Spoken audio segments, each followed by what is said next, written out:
नमस्कार मित्र आणि मैत्रिणींनो, तर आज बनवत आहे वांग्याची भाजी। अगदी साध्या सोप्या पद्धतीने ही वांग्याची भाजी बनवणार आहे मी। तर अर्धा किलो वांगे घेतले आणि ती कट करून घेतली।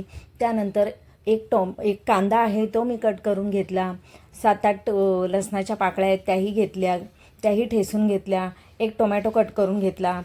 नंतर कढईमध्ये 3 चमच तेल घातलं, राई टाकले, जिरे टाकले, त्यानंतर कांदा टाकला। कांदा छान फ्राय झाल्यानंतर टोमॅटो टाकला, मीठ टाकलं, त्यानंतर टाकली जिरे पावडर, धने पावडर टाकली, घरचा मसाला टाकला।